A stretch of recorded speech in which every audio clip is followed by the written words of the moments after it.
Barbara Butch porte plainte contre la France Insoumise pour provocation publique à la haine et à la violence. Pour bien comprendre comment on en est arrivé là, il faut revenir au début de l'histoire. Le 6 mai dernier, la DJ est annoncée au programme du festival Le Cabaret Frappé, à Grenoble. Quelques jours plus tard, le leader local de la France Insoumise, Alan Brunon, appelle à un boycott culturel de l'artiste dans la lignée de la campagne BDS, boycott, désinvestissement et sanctions, visant partout dans le monde à marginaliser Israël. Dans un post Instagram, le bureau grenoblois de LFI reproche à la DJ deux choses. D'avoir signé en mars 2026 une tribune en faveur de la controversée loi Yadan, un texte pour lutter contre les nouvelles formes d'antisémitisme et depuis retiré. Et d'avoir, en juin 2025, animé la Pride de Tel Aviv en tant que DJ en plein génocide. Il s'agissait en fait d'un concert à l'ambassade de France en Israël, car la Pride avait été annulée. Malgré cet appel à la déprogrammation, la mairie de Grenoble maintient la performance de Barbara Butch. Alors, le 18 juillet, date de sa représentation, des manifestants viennent perturber le set de la DJ. Des jets de projectiles sont constatés par l'artiste et le show est interrompu au bout d'une vingtaine de minutes.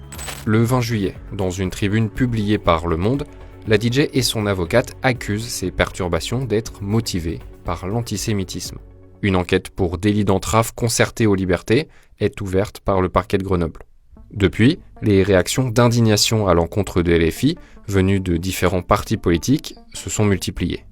LFI ne sert pas la cause palestinienne. Solidarité avec Barbara Butch. Que son soutien à la loi Yadan et son déplacement en Israël en 2025 interpelle et génère une protestation est légitime. Mais cela n'aurait jamais dû provoquer ce qu'il s'est passé hier à Grenoble. Vous prétendez être la France insoumise, mais samedi soir, à Grenoble, vous étiez la France ignoble, celle qui reprend des méthodes de fascistes pour bâillonner des artistes parce que juifs.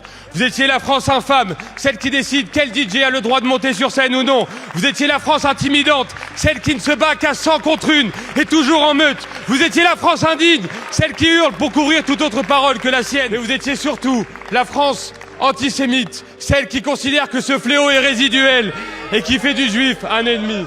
Bienvenue dans un monde où non seulement on chasse une femme française juive de scène, mais on est fiers de le faire, on le revendique et on s'applaudit.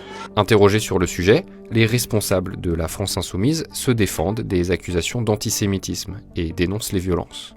Là, en l'occurrence, on parle pas de censure, on parle d'une manifestation d'une protestation pacifique pendant un... Non, d'un appel au boycott qui vient de l'une de vos sections de la France Insoumise. D'abord un appel... D'abord, on parle d'un concert qui est organisé par une municipalité. Bon.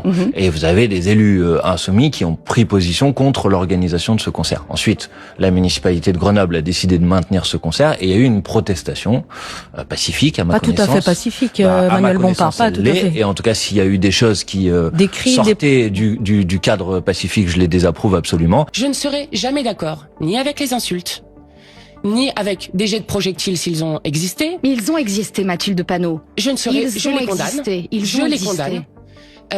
Je ne serai jamais d'accord avec le cyberharcèlement d'une personnalité. Mais je ne suis pas non plus d'accord, Madame Chantrey, je veux le dire ici très clairement, je ne suis pas non plus d'accord pour qu'on commence à expliquer que ce serait de l'antisémitisme.